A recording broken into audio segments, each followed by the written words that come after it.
뉴스를 보게 되면 일반 뉴스가 있고 특종 뉴스가 있어요. 이제 일반 뉴스는 뭐 화재, 교통사고 뭐 등등 이런 것들이 일반 사고라면 특종 사고는 좀 별다른 사고예요. 별다른 일들이거든요. 개가 사람 물으면 뉴스에 나와 안 나와요? 근데 사람이 개를 물으면 그건 특별 뉴스예요. 근데 사실 뉴스를 보면 어두운 뉴스가 거의 90% 이상이에요. 사실 그 뉴스 보고 재해석하지 못하면 열나요, 화나고. 좋은 뉴스가 많지 않아요. 그래서 이렇게 TV를 통해서 그런 걸 보면 우울해져요. 근데 좋은 뉴스를 우리가 굿 뉴스 그래요. 좋은 뉴스. 그래서 그거를 우리는 복음 그러면 굿 뉴스예요. 좋은 뉴스입니다. 오늘 좋은 뉴스 들으시기 바랍니다. 아주 굿 뉴스예요. 그 세상에서 좋은 뉴스 뭐가 있겠어요? 복음 당첨되는 거. 미국에서요. 그 복음 당첨이 이렇게 쌓이고 쌓이다가 이게 어마어마하게 쌓인 거예요. 근데 이 사람이 당첨되는 거예요. 얼마 받았냐 하면 2조 4천억. 아니, 당첨이 2조 4천억이 됐다니까. 근데 이 사람이 시골 동네에 사는 사람이에요. 근데 미국의 법은 그렇다네요.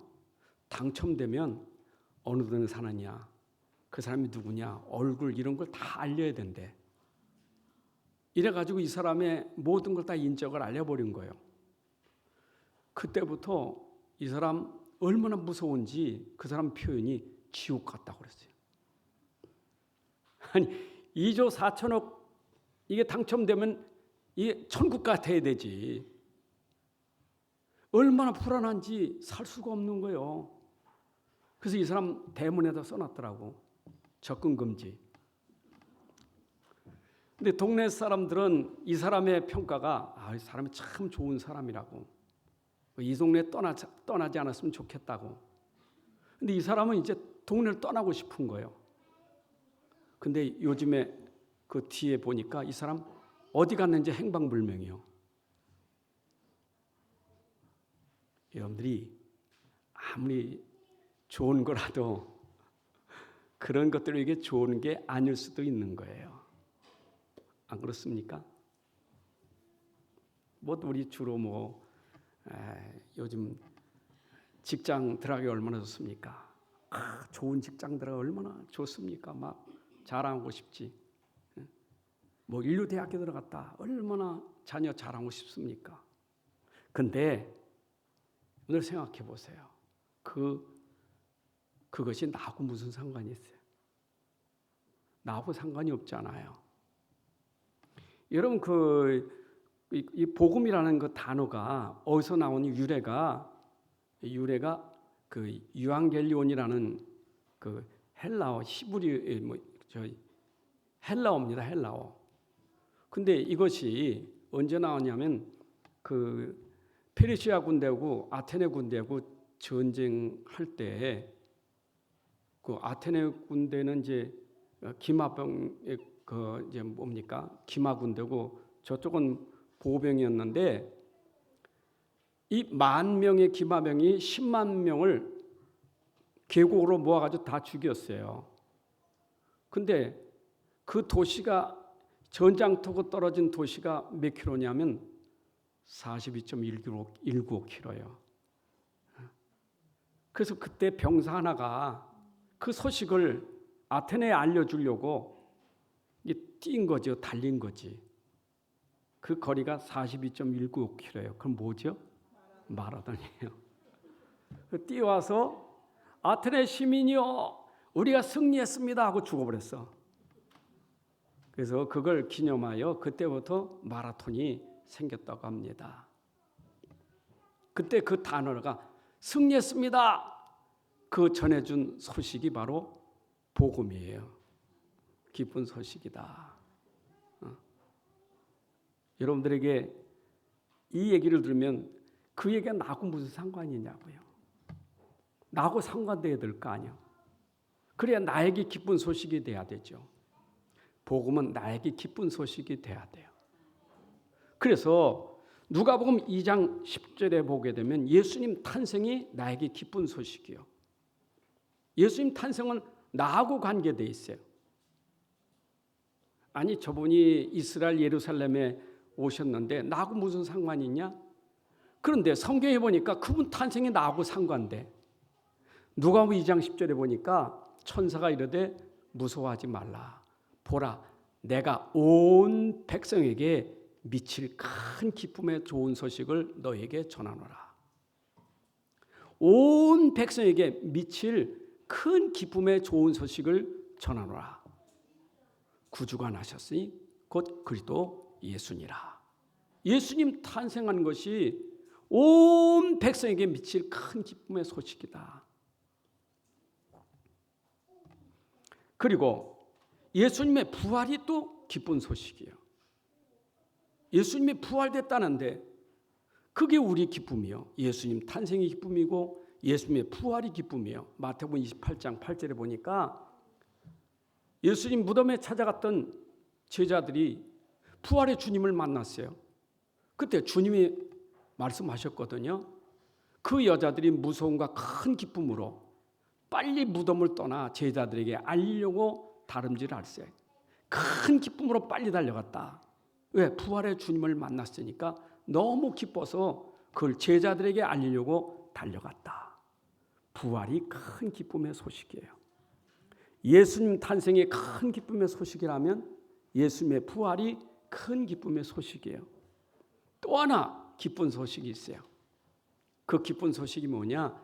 예수님의 재림이에요. 예수님이 이 땅에 오시는 게 우리에게 큰 기쁨의 소식이에요. 예수님 오신다. 그냥 오시는 게 아니요. 데살로니가전서 4장 16, 17절에 보니까 주님이 이 땅에 오시는데 주께서 호령과 천사장의 소리와 하나님의 나팔 소리로 친히 하늘로부터 강림하시리니 그리스도 안에서 죽은 자들이 먼저 일어나고 예수님 강림하시는데 그때 구름 속에서 주님이 이 땅에 이 천사장 나팔 소리에 함께 이 땅에 재림하시는데 얼마나 기쁜지 몰라. 주님이 오시는 것을 기뻐했어요. 그래서 계시록에도 보게 되면 주님이 오시는 것을 기뻐하는 그 사람들이 뭐라 그랬냐? 보라 내가 속히 오리니 이 두루마리의 예언의 말씀을 지키는 자는 복이 있으리라. 예수님이 약속하죠. 내가 속히 오리라. 예수님이 이 땅에 오시는 것이 기뻤다. 하나님의 말씀을 지키고 주님이 오심을 기다리는 거예요. 여러분 그래서 우리의 진짜 기쁨은 예수님의 탄생과 예수님의 부활과 예수님의 재림은 우리에게 기쁜 소식입니다. 누굽니까? 오늘 복음을 아는 사람들. 그런데 복음, 이 기쁜 소식 복음 이게 뭐냐 도대체? 교회에 하면 복음 하는데 그 복음이 뭐냐? 복음의 내용이 뭐냐? 여러분 오늘 복음을 믿으셔야 됩니다. 우린 복음 가졌습니다. 우리가 복음을 알아야 됩니다. 그럼 그 복음 나한테 그 복음이 뭐냐? 이걸 가르쳐 줘야 돼요. 이걸 알아야 돼요. 복음이 뭔지. 성경 66권은 우리에게 복음을 말하는 책이에요. 복음의 책이에요. 그럼 내용이 그 복음이 뭐냐? 이 복음에 대해서 성경은 설명을 하고 있어요. 로마서 1장 2절 4절에 보니까 이 복음은 하나님이 선지자를 통하여 그의 아들에 관하여 성경에 미리 약속한 것이라. 그의 아들에 관하여 말하면 육신으로는 다윗의 혈통에서 나셨고 성결의 영으로는 죽은 자들 가운데서 부활하사 능력으로 하나님의 아들로 선포되셨으니 곧 우리 주 예수 그리스도시라. 복음이 누구라고요? 예수예요. 여러분 예수 그리스도는 우리의 복음이에요. 그는 하나님의 아들이셔요. 죽으셨다 부활하신 그분이 예수 그리스도시에요. 그래서 성경의 모든 핵심은 누구를 말하느냐? 예수 그리스도에 대한 말씀이에요. 여러분 오늘도 우리가 예수 그리스도를 믿는 것이 우리에게 축복이에요. 그럼 예수님은 누구냐? 예수님은 바로 복음인데 예수님이 자기 자신이 누구라고 말하고 있어요. 예수님은 내가 누구다라고 말하고 있어요. 그래서 요한복음에서 7번이나 나는 누구요? 라고 말하는데 누굽니까? 여러분을 향한 내가 누구냐? 여러분과 예수님과 관계를 말하는 거예요. 예수님은 먼저 오늘 나는 생명의 떡이다. 오병이어의 기적을 행하시며 떡 먹는 그들에게 그 떡은 먹어도 줄이지만 너에게 영원히 줄여야 되는 떡을 주겠다. 그 떡은 생명의 떡이요. 그래서 예수님은 내 안에 생명이고 떡이에요. 여러분, 그래서 우리가 밖에서 먹는 빵은 먹어도 배고프지만 예수님은 내 안에 오셔서 줄이지 않도록 영원히 배부르게 하는 떡이에요. 줄이지 않는 떡. 예수님은 요한복음 8장에서 뭐라고 말했느냐? 나는 세상의 빛이다. 빛이라는 말은 어둠이 있기 때문에 빛이 있는 거예요.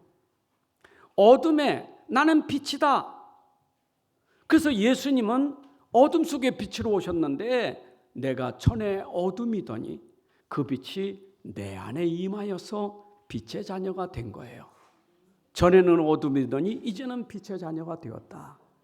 여러분, 예수님은 내 안에 빛으로 오신 거예요. 내 안에 생명이요, 내 안에 빛이에요. 예수 믿는 사람은, 그 믿는 사람은, 정말 예수님이 있는 사람은 이미 그 안에 생명이 있고 그 안에 빛이 있는 거예요. 믿으셔야 돼요.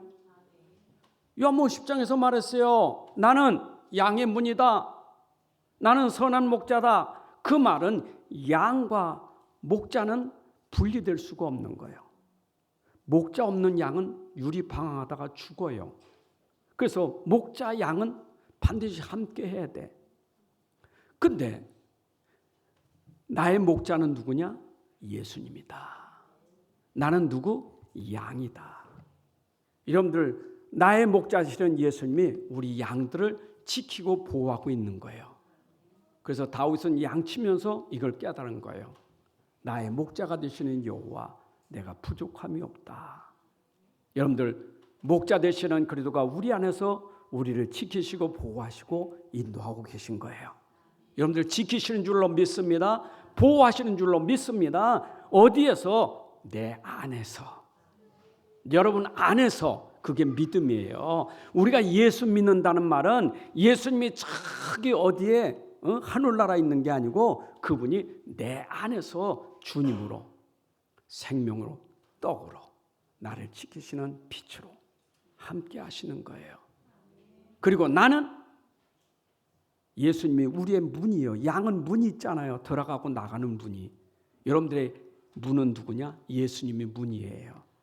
우리의 문은 예수님을 통해서 들어가고 나가고 하는 것이 출입이 되는 것이 뭐예요? 예수예요. 그래서 우리는 항상 우리의 출입이 되시는 분, 예수 그리스도십니다. 들어가도 예수, 나가도 예수. 예수는 우리의 문이 될 줄로 믿습니다. 예수님 또 말씀하셨어요. 나는 부활이요 생명이다. 예수님은 내 안에 부활의 생명이에요. 그래서 죽어도 살겠고 하는 말은 여러분들이 죽어도 괜찮은 게 왜 그러냐면 내 안에 부활의 생명이 있기 때문에 우리는 다시 살아나는 거예요. 이걸 부활의 생명이라는 거예요. 육신의 생명은 죽으면 끝이지만 우리는 육신의 생명이 아니라 이 안에 참 생명이 있는데 부활의 생명이라 죽어도 다시 사는 거예요. 이게 우리의 소망이에요. 아멘. 그래서 우리는 죽어도 죽는 것 때문에 슬퍼거나 낙심하지 않아요. 왜냐? 우리는 잠자는 것뿐이에요. 어느 날 잠자는 사람 깨잖아요. 바로 내 안에 주님이 부활하시기 때문에 그래요. 아멘. 또 뭐라 하세요? 나는 길이고 진리고 생명이다. 예수님은 곧 우리의 길이 되시는 거예요. 우리의 생명이요, 우리의 진리예요. 그래서 여러분들이 예수님을 통해서 하나님 만나는 길이 되는 거예요. 예수님 아니면 하나님 만날 수가 없어요. 예수님 아니고 하나님 나라 들어갈 수가 없어요. 예수님만 하나님 나라에 이르는 길이 되는 거예요. 마지막으로 하나가 뭡니까? 나는 포도나무고 너희는 가지다. 포도나무와 가지는 분리될 수가 없어요. 붙어 있어야 열매를 맺습니다. 그래서 예수님은 우리의 믿음의 주가 되고 우리는 그 믿음 속에 있는 가지와 같은 거예요. 그래서 우리는 예수님께 늘 붙어 있어야 돼. 무엇으로? 믿음으로 붙어 있어야 돼.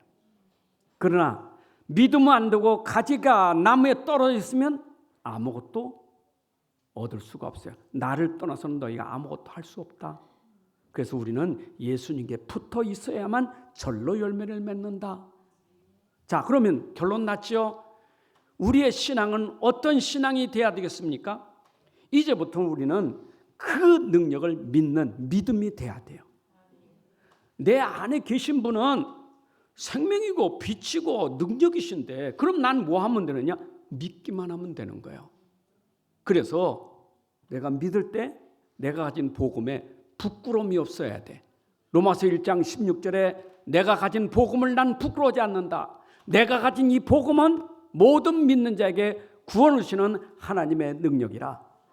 여러분들이 가진 복음은 능력이요. 능력. 세상에 절대 받을 수 없는 그 능력을 우리가 가지고 있는 거예요. 여러분 속에 예수님의 능력으로 충만하시기 바랍니다. 능력으로. 자, 오늘 부활주일이에요. 부활주일 전에 예수님이 부활 이전에 예수님이 행하신 일이 뭡니까? 부활은 그가 행하신 일의 증거예요. 예수님이 이 땅에 오셔서 행하신 가장 중요한 일, 가장 끝낸 일이 뭐냐? 십자가에서 다 이뤘다. 이것이 예수님 오셔서 끝낸 일이에요. 여러분의 인생 문제가 십자가에서 다 이뤘다. 여러분의 인생 문제, 과거든 오늘은 미래든 여러분들이 가지고 있는 문제를 2000년 전에 예수님이 십자가에 죽으시면서 다 이뤘다. 문제 끝냈다. 이게 성경이요. 문제 끝났는데 문제가 있다? 끝난 사람은 문제가 문제 아니요. 끝난 사람에게 문제는 기회고 응답이에요. 중요한 거는 내가 진짜 예수님 믿느냐 하는 게 중요한 거예요. 내가 진짜 믿느냐 중요한 거예요. 그래야 그 믿음이 여러분들 속에서 문제가 도리어 응답 축복이 되는 거예요. 그래서 성경은 뭐냐? 오직 의인은 믿음으로 살리라. 여러분들의 삶은 내 안에 계신 그리스도가 내 인생의 문제를 다 해결했으니 그걸 믿으라 그 말이에요. 그걸 믿고 살라 그 말이에요. 이 믿음은 내 능력이 아니라 내 안에 임한 하나님의 능력이 믿음이 돼야 되는 거예요. 아멘. 자, 보세요. 여러분 능력 없어요. 능력 있는 사람 아무도 없어요. 누가 능력 있습니까? 없어요. 왕이 능력 있습니까? 없어요. 왕도 시달리는데. 사울 왕이 귀신 들려 얼마나 시달렸습니까? 네로 황제가 제정신입니까? 왕들도 쉼 없어요. 여러분 보세요. 시대의 왕들이 쉼 없으니까 뭐 했습니까? 싸웠지 않습니까? 싸우는 게 쉼 있는 게 아니에요. 쉼 없으니까 싸우는 거지. 그렇잖아요. 아이들이 싸우는 건 힘이 없으니까 싸우는 거지. 힘 있는 사람 안 싸워요. 우리 힘이 없어서 싸우는 거예요. 내가 힘이 있으면 싸울 일이 없어요. 그래서 믿음은 뭐냐? 내 능력이 아니라 안 싸워도 이길 만큼 힘을 가진 사람이에요. 이게 믿음이에요. 아멘. 오늘 믿음 가지시기 바랍니다. 저는요, 오늘 아침에 어제 이 말씀 묵상하다가 생각해 봤다니까. 하나님, 내가 믿음 가졌으면 반드시 믿음은 능력이 나타나고 기적이 일어나는데 내 믿음이 분명히 뭔가 역사가 일어나는데 근데 내가 특별한 특별하게 뭔가 하나님 역사가 일어나가지고 뭔가 특별하게 뭐 기적이 일어나는 거 물론 많이 있지만 지금 없는 것 같아. 때로는 없는 것 같아. 그런데 가만히 뒤돌아 생각하니까 만약에 지금 상황에 내가 믿음이 아니었다면 내가 어떻게 됐을까? 이걸 생각했다니까. 지금 여러분들 어려움이 있습니까?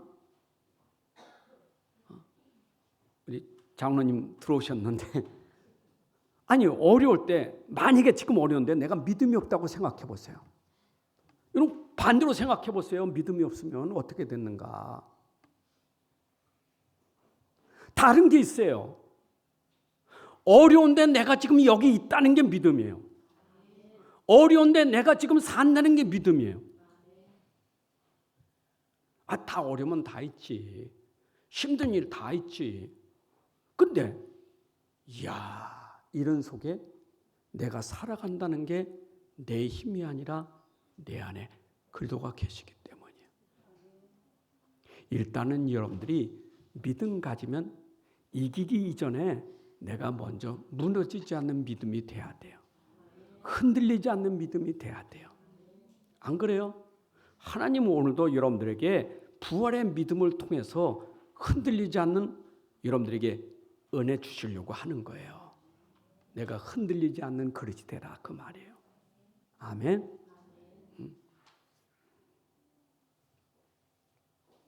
아까도 우리 장로님 사고 났을 때 내가 갑자기 떠오른 생각이 내가 운전학원 가서 첫날에 운전학원 가서 하다가 브레이크 밟고 악셀을 밟아버렸어. 얼마나 밟았느냐? 확 날라가지고 그 옆에 일단 포크레인 그 포크레인 있잖아요. 이거 그걸 들이받아 버렸어. 차 망쳐버리고 내 옆에서 도와주던 그 사람이 다리가 다치고 그때 다리 떨리는데 정신 하나도 없어. 그 생각이 벌떡 나더라고. 그 순간에 난 이제 운전 다시 안 한다. 다시는 안 한다. 그렇게 결심을 먹었는데 그때 같이 있던 분이 나 같이 갔던 분이 아이 자네 운전하다 보면 그런 것도 있는 거지. 그냥 해. 근데 그게 나에게 좋은 약이 됐어요. 그 운전이 나에겐 그다음부터는 내 운전이 굉장히 조심스러운 운전이 된 거예요. 아마 여러분들 제 운전하는 건 조심스럽지 않아요? 몇 사람은 안 그럴 수 있는 것 같은데 그냥 여러분들에게 지금 일어나고 있는 일 속에 하나님이 나에게 하시려고 하는 좋은 계획이 있단 말이에요. 중요한 건 내가 믿음이 있느냐 없느냐의 기준이에요. 오늘 메시지 속에 하나만 붙잡고 가면 돼요. 내가 믿음이냐? 무슨 믿음? 부활의 주님을 진짜 믿는 믿음이냐? 내 안에 계신데 그분을 진짜 믿느냐? 이것만 붙잡으면 돼요. 아멘. 자, 그걸 붙잡아야 되는 이유가 뭐냐? 왜 우리에게 오직 예수여야만 되느냐? 왜 믿음이야만 되느냐? 믿음 아니면 안 되느냐? 이유가 있어요. 내가 예수 없다, 믿음이 없다, 복음이 없다, 어떤 상태겠어요? 절대 빠져나올 수 없는 운명이 우리에게 있어요. 여러분 절대 빠져나올 수 없는 운명이 있어요. 어디서 못 빠져나오지 우리가? 못 빠져나온 데가 있어요. 운명, 팔자. 안 그래요? 이걸 우리는 성경에서 올무, 함정 못 빠져나와요. 빠져나올 수가 없어. 모든 인생은 처음부터 다 운명에 빠졌어요. 올매에 걸려버렸어. 그래서 에베소 2장 1절 3절에 보니까 허물과 죄로 죽었던 너희들 이미 너는 죽은 자요. 육신은 살았지만 네가 영으로는 죽은 자요. 포기된 자요. 소망도 없어. 희망도 없어. 그리고 오직 하는 것은 세상 풍속을 따라가고 우상 숭배하고 이것밖에 없어. 그것이 하나님의 진노 아래 있는 자요. 우리가 그런 상태예요. 저는요 참 시편 91편을 읽다가 이런 말씀이 들어오더라고. 사냥꾼의 올무에 걸려있는 새들. 여러분, 올무에 걸린 새를 생각해요. 지금 우리에게 비유의 말씀이요. 우리가 올무에 걸렸다고 생각해 보세요. 가끔 뉴스에서 그 노루들이 사냥꾼이 있는 올무에 걸렸잖아요. 얼마나 빠져가려고 힘들겠습니까? 난리친다고 난리치면 어떻게 되죠? 올무가 어떻게 돼요? 쪼여요. 쪼이다가 다리 부러진 동안 아니야. 나중엔 죽어요. 죽은 노루 많았어요. 여러분 생각해 보세요. 내가 벗어나지 못하면 올무에 걸린 상태예요. 몸부림친다니까. 어떻게 살아야 돼? 막 몸부림쳐요. 예수 없어. 하나님 없어. 내가 살려고 몸부림치는 거예요 지금. 발버둥 치는 거예요 지금. 근데 해결되는 게 아니라 함정에 더 빠져버려. 올무가 더 쪼여들어. 이게 예수 없는 사람, 믿음 없는 사람들이 지금도 살아가고 있는 우리의 현실 문제예요. 처음에 애를 쓰지 발버둥 치지. 왜 힘 있을 때는 하잖아요. 힘 있을 때는. 안 그래요? 저는요.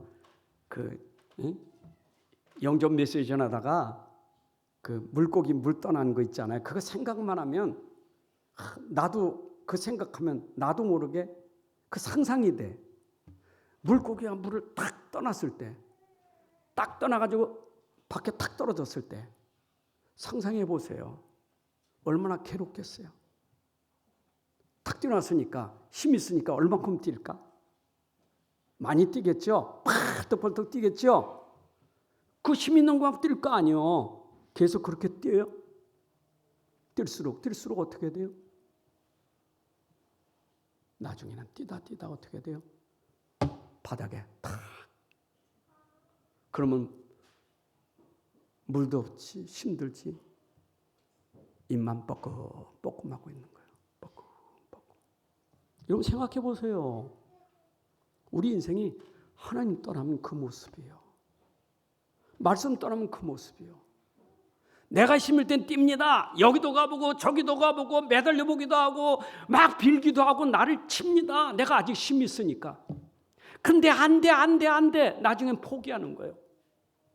그러면 이제는 죽어야 되겠다. 죽고 싶다. 그밖에 없는 거예요. 이게 복음이 필요한 이유다 그 말이에요. 아멘.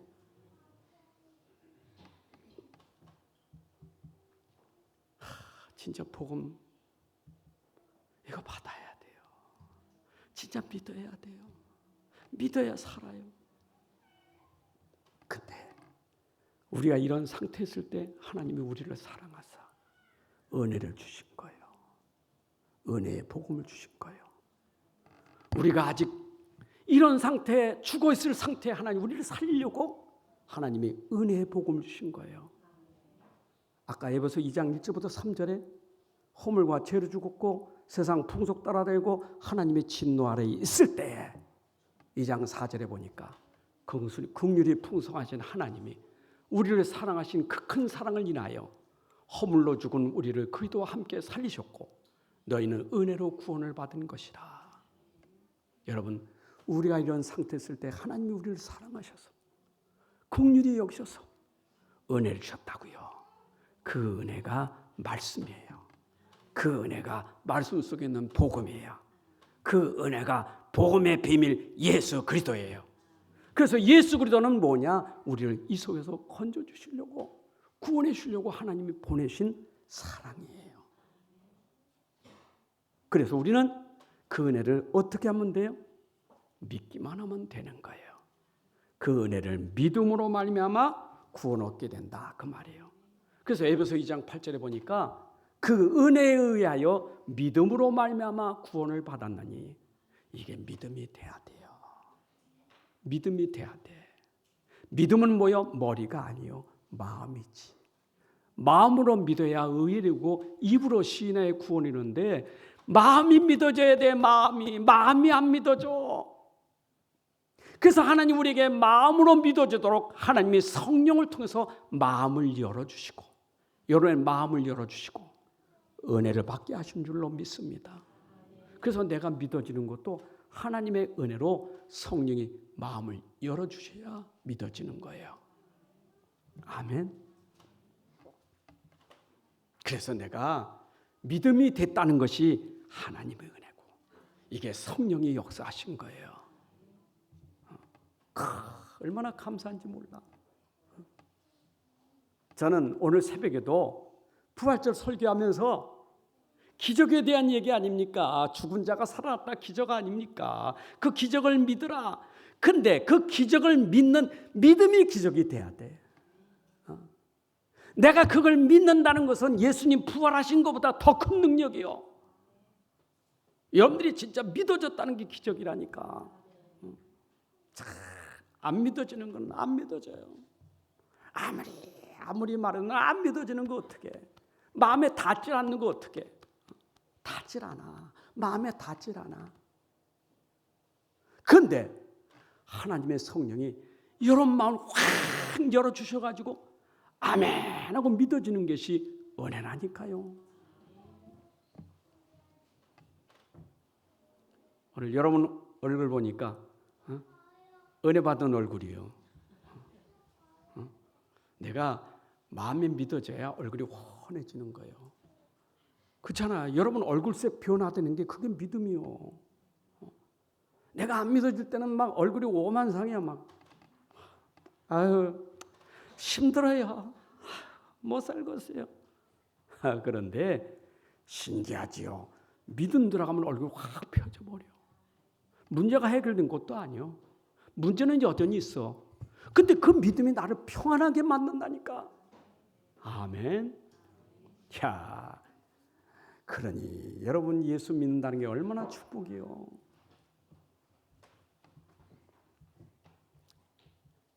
오늘 하나님의 말씀 그냥 받으시면 됩니다.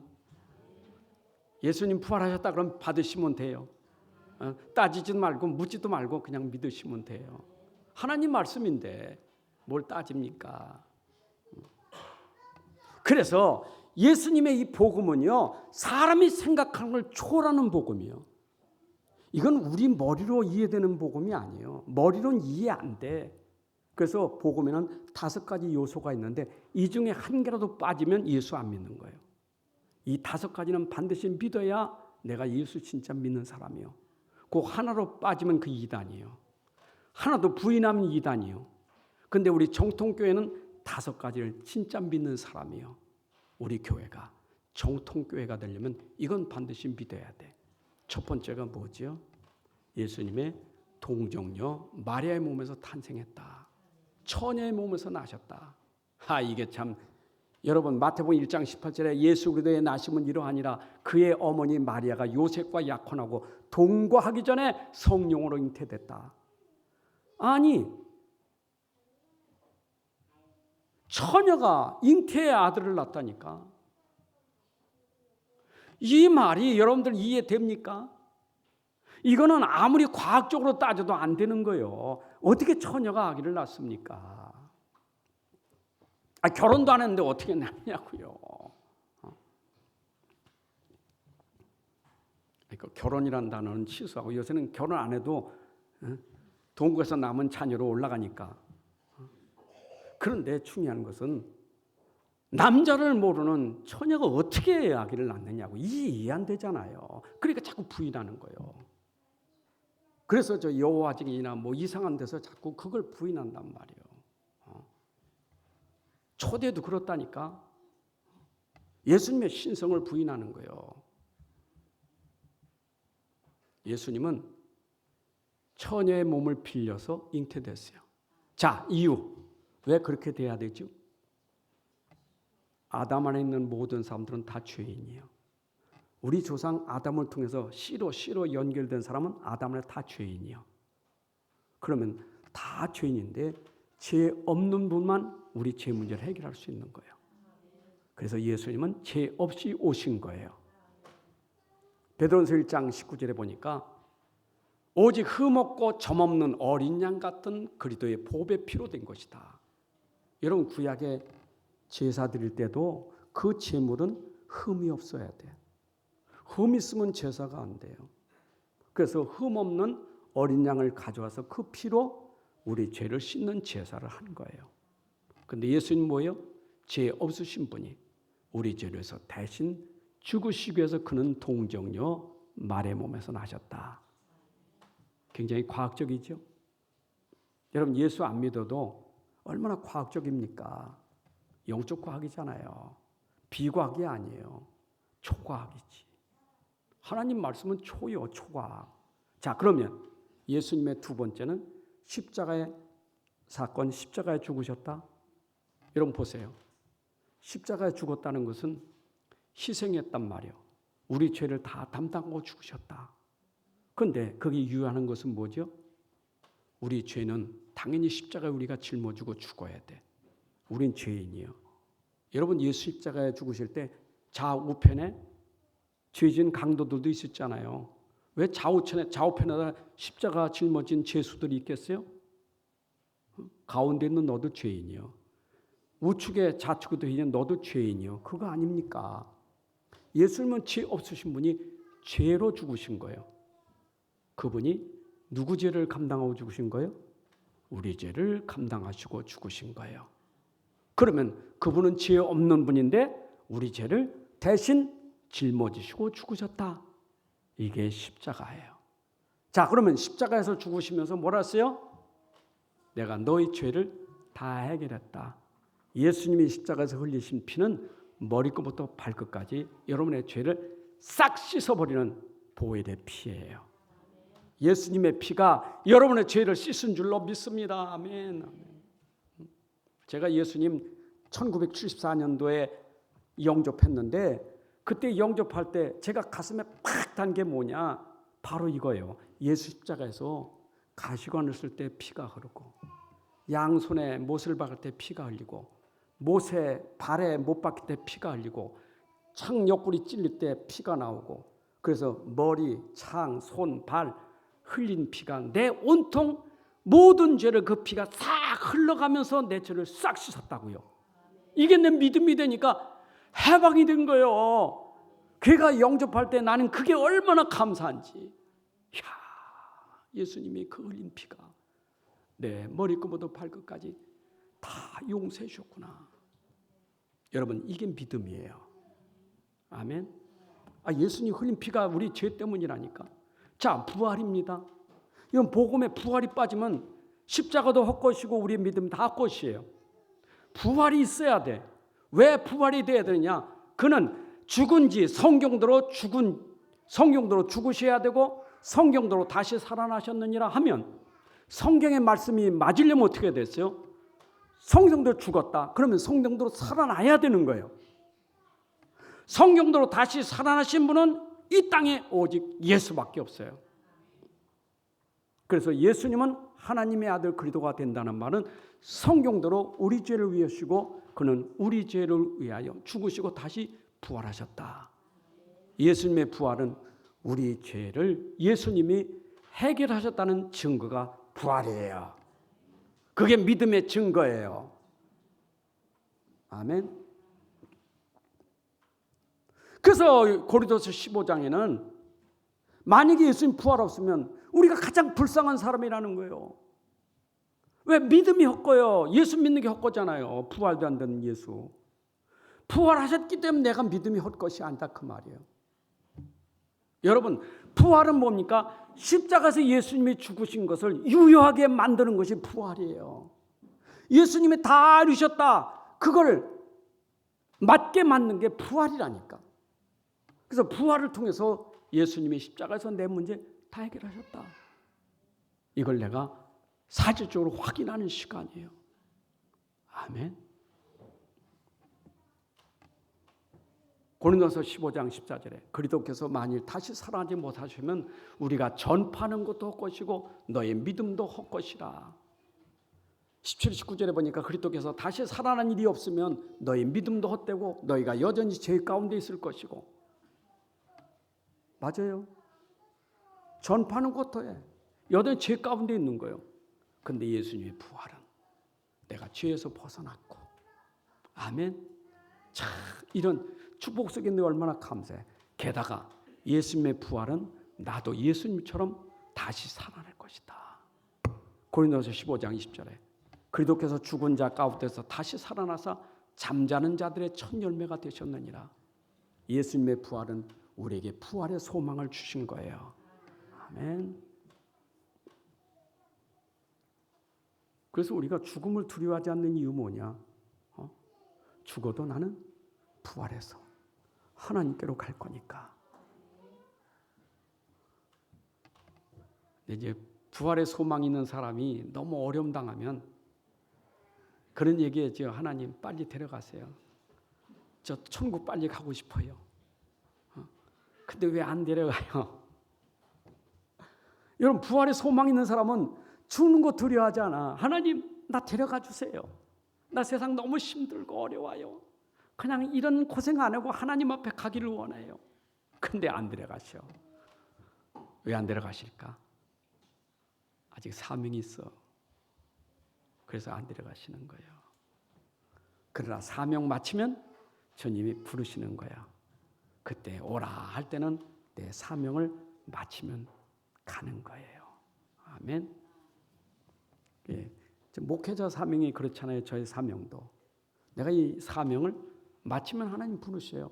근데 사명이 있기 때문에 아직 난 안 부르시는 거예요. 안 그래요? 내 사명 끝나면 살 이유가 없어요.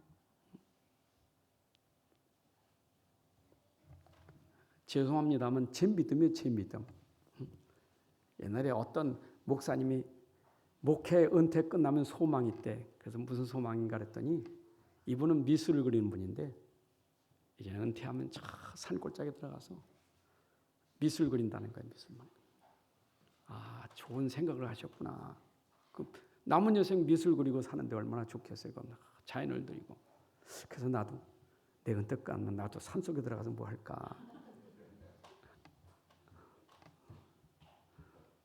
내 앞만 생각해봐도 내 마음에 닿질 않아. 그건 나의 믿음이에요. 사람마다 다 틀리니까. 내가 고상한 사람은 아니에요. 나의 믿음이에요.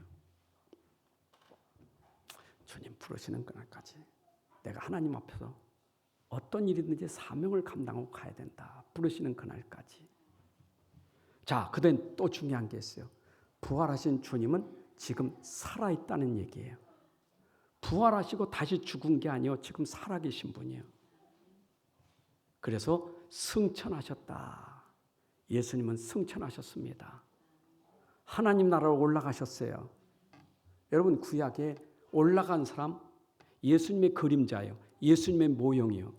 예수님이 이런 분이요라고 설명한 사람이 두 사람 나와요. 그 사람이 에녹이에요.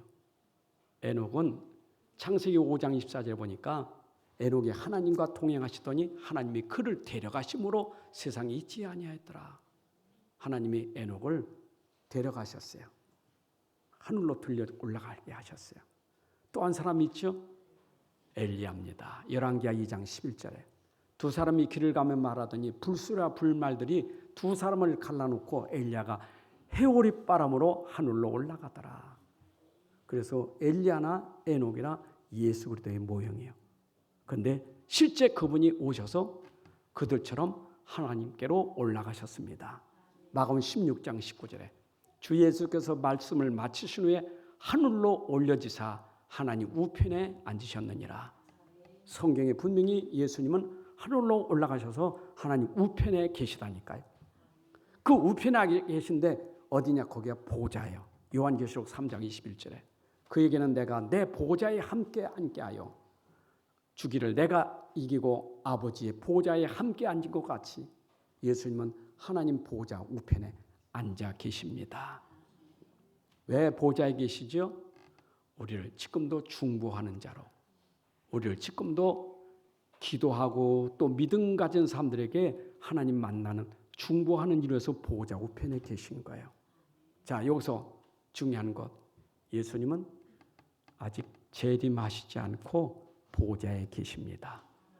그래서 마태복음 24장에 보게 되면 거짓 선지자들이 자꾸 말해요. 마태복음 24장 23절에 보니까 그때 사람이 너에게 말하기 보라 그리스도가 여기 있다 혹은 저기 있다 해도 믿지 말라. 그건 거짓 그리스도니. 여러분, 그리스도는 이 땅에 없어요. 보좌에 계십니다. 지금 보좌에 계십니다. 근데 한국에 그리스도가 31명. 지금은 더 많이 늘었는지도 몰라. 내가 그리스도하는 사람 많아요. 그리스도라고. 그리스도는 지금도 하나님 나라에 계십니다. 믿으시기 바랍니다. 근데 그분이 반드시 재림하십니다. 그 재림은 무슨 재림이요? 심판주로 오시는 재림이에요. 심판주로 오실 거예요. 자, 그때 그분이 오셔서 사람이 행한 대로 다 갚으리라. 마태복음 16장 27절에 사람이 행한 대로 갚으리라.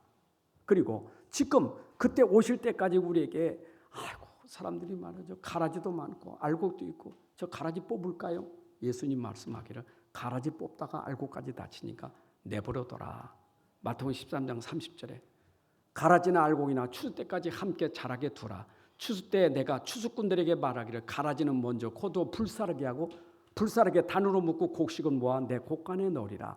예수님이 오셔서 심판할 때 가라지는 불에 그리고 알곡은 창고에 천국에 예수님 오셔서 믿음 따라 심판하시는데 믿지 않는 자는 지옥불에 믿는 자는 천국으로 주님의 심판을 통해서 의인과 악인이 갈라져서 멸망과 영생에 이르게 되는 것입니다.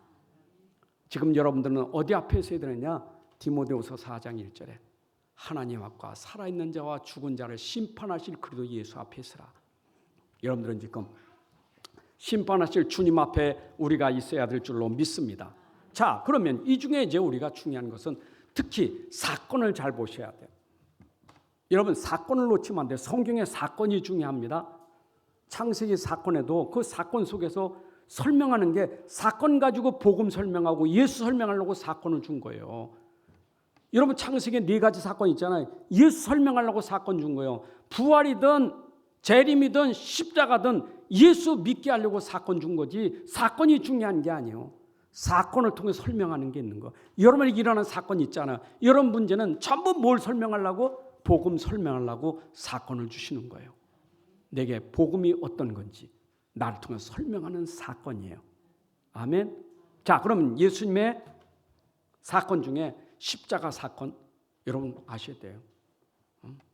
십자가 사건 있잖아요. 예수님이 십자가에 죽으셨다. 이게 어마어마한 사건이에요. 지상의 최고의 사건이 뭐냐? 십자가 사건이에요. 여러분 신앙의 최고의 사건이 뭐냐? 십자가 사건이에요. 왜냐? 십자가는 예수님이 그리스도의 일을 하신 사건이기 때문에요.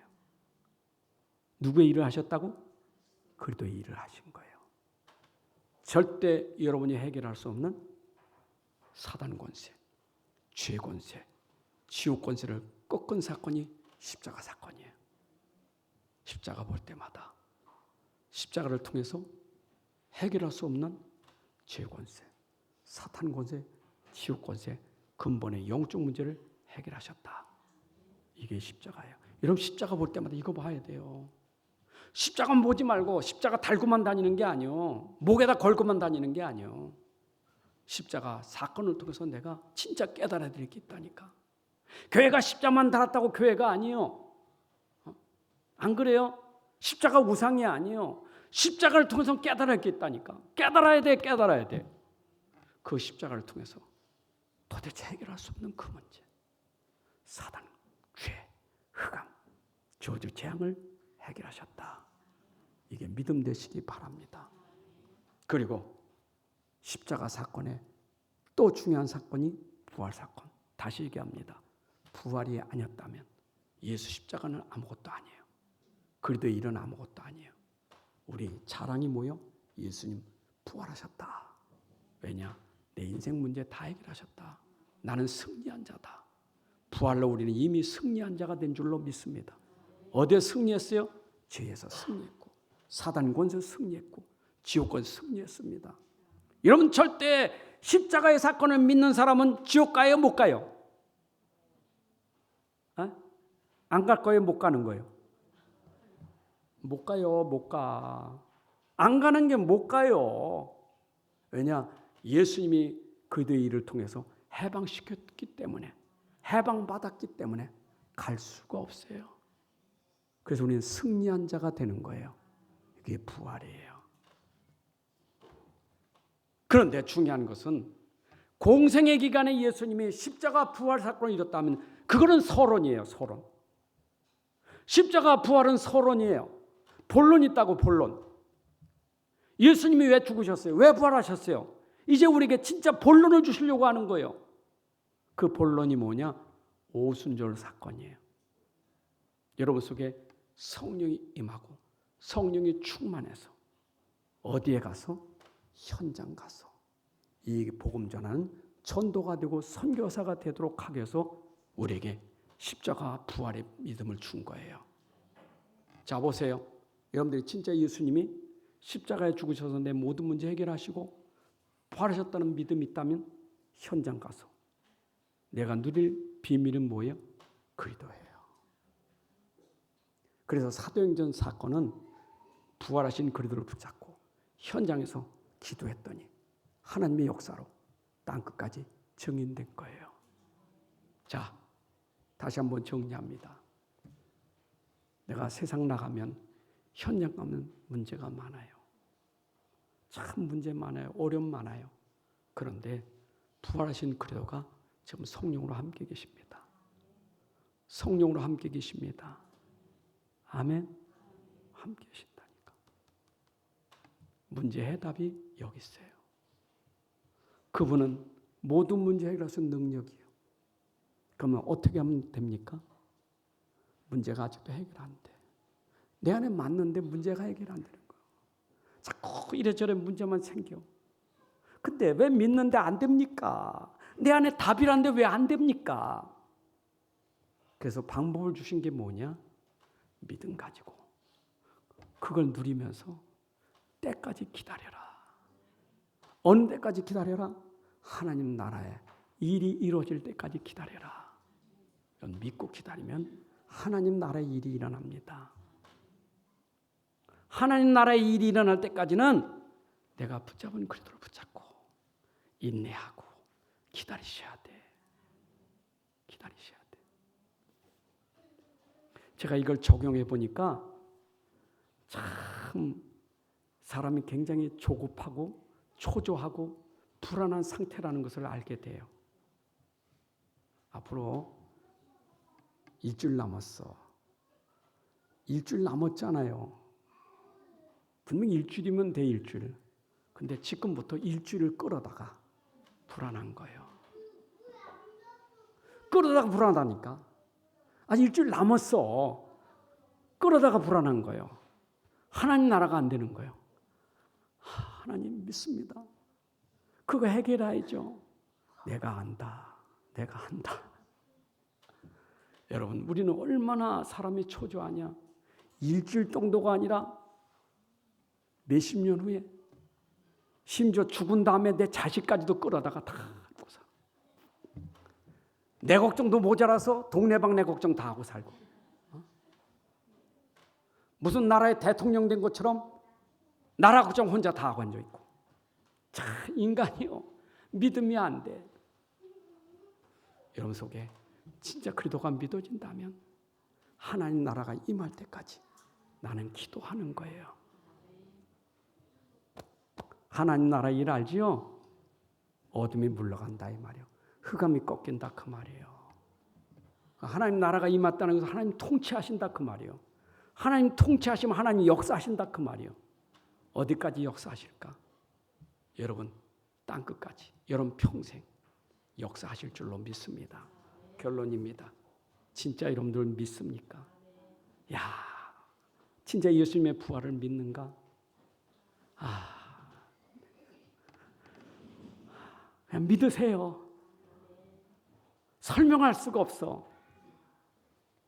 안 보이는데 설명이 돼야 말이지 이게. 예수님이 십자가에서 여러분 죄를 해결하셨습니다. 믿으세요. 그분은 부활하셨습니다. 믿으세요. 그리고 내 안에 오셨어요. 믿으세요. 내 안에 오신 그분은 능력입니다. 내 안에 오신 분은 능력이에요. 믿는 자에게는 역사가 일어나요. 그 능력이 나타나요. 믿는 자에게 반드시 일어나는 이 역사예요. 이 역사는 아무도 막을 수가 없어요. 믿는 자이라는 역사는 아무도 막을 수가 없어요. 그게 히브리서 11장에 믿음의 사람들은 세상이 감당치 못하더라. 아무도 막지 못하는 거예요. 세상에 제일 무서운 사람이 누군 줄 알아요? 믿는 사람이에요. 죽음에 두려워하지 않는 사람, 제일 무서운 사람이에요. 안 그래요? 여러분 싸우다가도 죽여 대드는 사람은 제일 무서워. 안 그래요?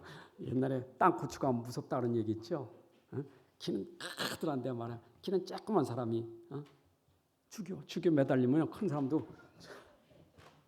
여러분 무서운 건 믿음이고 죽음을 두려워하지 않는 거예요. 왜냐? 부활이 있기 때문에. 그러면 우리는 증인이 되는 거예요. 우리는 증인되는 거예요. 십자가에서 죽으시고 부활하신 그분이 나를 통해서 증거되는 증인이에요. 우린 죽은 자의 증인이 아니라 산 자의 증인이지. 살아계신 하나님의 증인이지. 지금 살아계신 그분이 나와 함께 하시는 것을 설명하는 증인이 돼야 돼요. 땅 끝까지 현장에서 강단도 중요하지만 오늘 강단 말씀 붙잡고 현장 가서 내게 있는 그리도가 현장에서 증거돼야 돼. 문제 속에 증거돼야 돼. 교회는 은혜 받고 밖에 나가면 은혜는 다 도망가고 걱정만 만들어지고. 아니에요. 여러분들 힘이 있다면 밖에 나가서 적용해야 돼. 밖에 나가서 적용해야 돼요. 그게 증인이에요. 아멘. 하나님 아버지 감사합니다. 부활의 주님 만난 것 감사하고 부활의 주님이 함께 하시는 것 감사하고 이 능력이 지금 우리에게 있어서 우리가 현장 가서 이 능력으로 승리하며 살게 하여 주옵소서. 예수 그리스도의 이름으로 기도합나이다. 아멘. 이제는 우리 주 예수 그리스도의 은혜와 아버지 하나님의 만극하신 사랑과 성령님의 인도 역사 충만하심이 오늘 함께 예배하고 현장을 향해 가는 주의 백성들 머리 위에 가정 속에 산업 속에 후대들 위에 이제부터 영원까지 함께할지어다. 아멘.